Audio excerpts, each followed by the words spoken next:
Focus की कमी से वो वाली बात जो पूरी बात थी वो नहीं समझ पाए, और उसकी कमी को किससे पूरा करना शुरू कर दिया, मिस इंटरप्रिटेशन से करना शुरू कर दिया। ठीक है, बॉडी लैंग्वेज से भी मिस इंटरप्रेट होते हैं। सब देख रहा हूँ मैं, अब टीचर ने सिर्फ ये बोला सब देख रहा हूँ मैं। अब आपने इस सारे एक्शन को, इस कम्युनिकेशन को, बॉडी लैंग्वेज की मिस इंटरप्रेट करना है। अरे क्या होगा, क्यों बोला सर ने ऐसा, क्या देख लिया सर ने ऐसा, समझ में आ रही बात आपको? मिस इंटरप्रिटेशन की वजह से बहुत सारा कम्युनिकेशन का पूरा प्रोसेस ही तबाह हो जाता है, बर्बाद हो जाता है। समझ में आ रही बात आपको? मैं मिसाल मैंने दी थी आपको एक दफ़ा, हमारे उस्ताद हैं, उनके बारे में लोग ये कहते हैं कि वो मुनकर हदीस हैं। क्या है मुनकर हदीस का मतलब? हदीस को नहीं मानते। ठीक है, अच्छा, उन्होंने जो किताब लिखी है अपनी, उसमें 1100 हदीसें लिखी हैं। अपनी किताब जो उनकी, उसमें कितनी हदीसें लिखी हैं उन्होंने? 1100। तो 1100 हदीसें जो आदमी अपनी किताब में लिखेगा, क्या वो मुनकर हदीस होगा? तो लोग उनको इंटरप्रेट खुद कर रहे हैं, मिस इंटरप्रेट।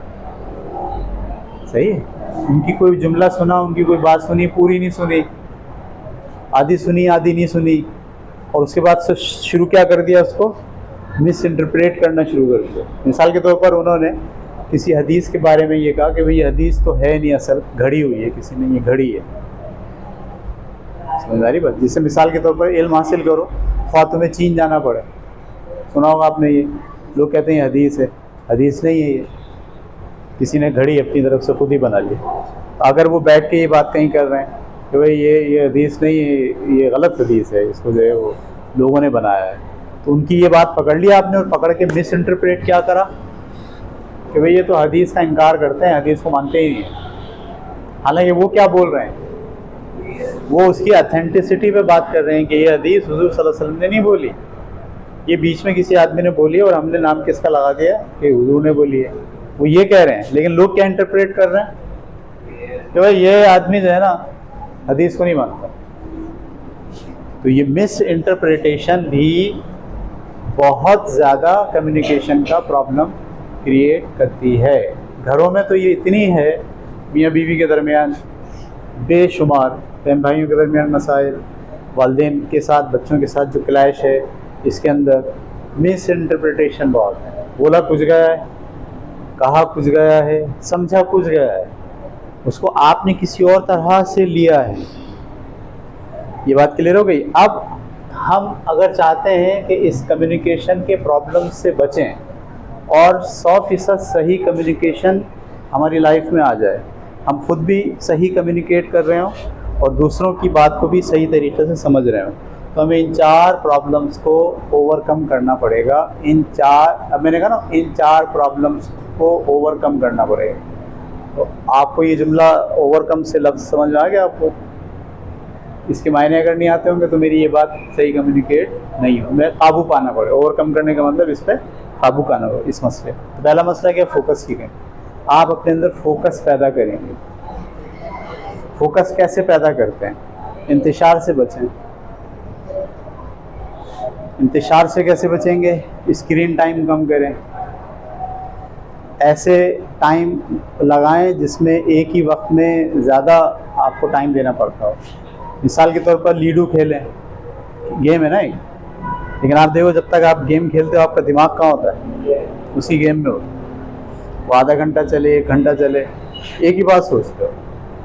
इसी तरीके से मोबाइल पे कोई ऐसा गेम खेलें जो फोकस्ड बनाने वाला हो। लॉजिकल गेम बहुत सारे होते हैं, कार्ड के गेम है, सही है, वर्ड्स प्रॉब्लम की गेम है।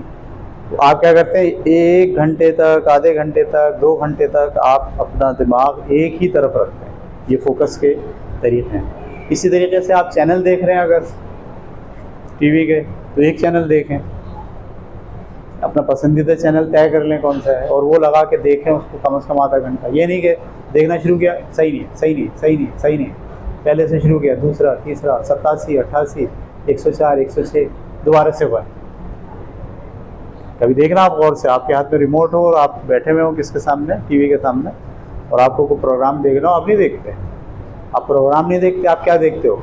Channel channel channel channel channel, ये इंतशार है।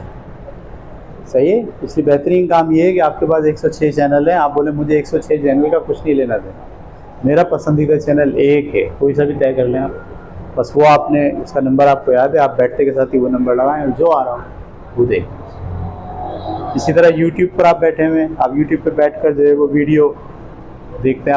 अब तो इतना इंतशार फैला दिया है यूट्यूब ने कि उन्होंने शॉर्ट्स बनाने शुरू कर दिए।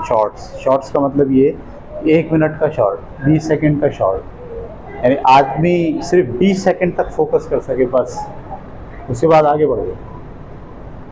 पहले तो शॉर्ट्स नहीं थे तो कम से कम 10 मिनट 12 मिनट की वीडियो होती थी जिसमें 12 मिनट तक आप देख रहे हैं। अब तो उसको भी देखते हुए लोग उसकी स्पीड डबल कर देते हैं ताकि जल्दी जल्दी जल्दी जल्दी आगे बढ़ना। ऐसी वीडियोस देखें जो लंबी हों, ऐसी वीडियो लिखें जिसमें कम्युनिकेशन ज़्यादा हो, ऐसी वीडियो देखें जो फोकस्ड हों। आप देखना शुरू करेंगे वीडियो आपको वैसे ही दिखाना शुरू करेगा यूट्यूब पर आहिस्ता आहिस्ता। इस तरह आपका दिमाग जो है फोकस्ड होगा। कम से कम जो वीडियोस आप देखें वो 30 मिनट 40 मिनट की वीडियो। अच्छा वो आप देख रहे हो वीडियो, ये आदमी पागल खुद फोकस नहीं है, लेकिन आप देखें, आप बोले मैं फोकस हूँ, आखिरी तक जाके फैसला करूँगा ये आदमी कौन था, मिस इंटरप्रेट नहीं करूँगा। 2 मिनट ही देखा और फैसला कर लिया कि इस आदमी के पास नॉलेज नहीं है, इसने हमें जो बात बताई है वो फोकस नहीं। तो पहला काम क्या करेंगे आप, फोकस की कमी को दूर करेंगे। ड्राइंग करें आप। फोकस को मैनेज करने का बेहतरीन तरीका ड्राइंग है। जब आप ड्राइंग बनाते हैं तो आपको पूरा फोकस आ जाता है उस ड्राइंग के ऊपर। मैथ का क्वेश्चन करें, मैथ जो है वो बेहतरीन टॉपिक है फोकस करने के लिए। समझ में आ रही बात आपको? अगर आपको मैथ पढ़ रहे हैं मैट्रिक में 9th में तो मैथ करें, छोटी क्लासेस के मैथ के प्रॉब्लम सॉल्व करें, इससे आपका जहन क्या होगा, फोकस होगा। और सबसे ज़्यादा इम्पॉर्टेंट और बेहतरीन टेक्निक है वो है रीडिंग, बुक्स रीडिंग, मुताल्ला। जो बच्चा जितना मुताल्ला करता है, कहानी पढ़ता है, नावल पढ़ता है, ठीक है, ड्रामे पढ़ता है, उसका फोकस उतना शानदार होता है। याद रखना, जो मुताल्ला नहीं करता, रीडिंग नहीं करता, किताबें नहीं पढ़ता, उसका फोकस कभी भी शानदार नहीं होता। इस मुताल्ले से बहुत सारी चीज़ें आती हैं। देखो फोकस सही होगा, ख़याल मुंतशिर है बोलने वाले का, ये आपको पता चल जाएगा। अल्फाज का मफ़हूम, बुक पढ़ने से अल्फाज और अल्फाज के मफ़हूम, इसमें आपको परफेक्टनेस होती है। जो बच्चा जितनी ज़्यादा किताबें पढ़ता है, मुताल्ला करता है, कहानियाँ पढ़ता है, उतना ज़्यादा अल्फाज का ज़ख़ीरा उसके पास होता है। उसको बोलने के लिए भी अल्फाज होते हैं, उसका ख़याल भी मुंतशिर नहीं होता। जब वो बात करेगा फोकस करके बात करेगा।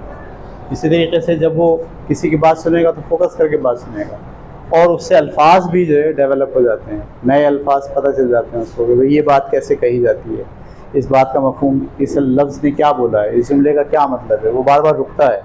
तो मुताल्ला जो है ना, किताबें पढ़ना, कहानियों से आप शुरू करेंगे, कहानियाँ पढ़ें, जासूसी कहानियाँ हैं, समाजी कहानियाँ हैं, नॉवेल्स हैं, ठीक है, यहाँ से आप शुरू करें। उसके बाद आगे बढ़ें, अफ़साने हैं, अफ़साने पढ़ें, अफ़साने के बाद आप शायरी भी पढ़ सकते हैं। इस तरह से आपका फोकस बहुत स्ट्रॉन्ग होगा, अल्फाज का मफ़हूम भी आपको मालूम हो जाएगा।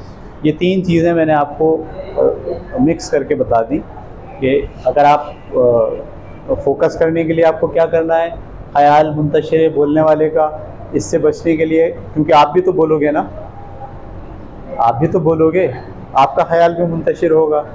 ये मुंतशिर ख़याल कैसे डेवलप, आप इससे कैसे छुटकारा पा सकते हो? अपने आप को फोकस कीजिए और किताबों का मुताल्ला कीजिए, ये आप छूट जाएगा आपसे। एक बात पर बोलने से पहले काफ़ी चीज़ें पढ़ें, काफ़ी पॉइंट्स बनाएं जहन में, काफ़ी आइडिया को फोकस करने की कोशिश करें, फिर उस पर बात करें। और सबसे आखिरी चीज़, मिस इंटरप्रिटेशन। ये तो नफ्सियाती इशूज़ हैं, इस पर काबू पाने का तरीका सिर्फ ये है कि आपको जो साइकोलॉजिकली इम्बैलेंस हो गए, आप नफ्सियाती तौर पर आप गैर मुतवाज़न हो गए, आपका जहन तवाज़ुन में नहीं है, आपका जहन डगमगा गया है।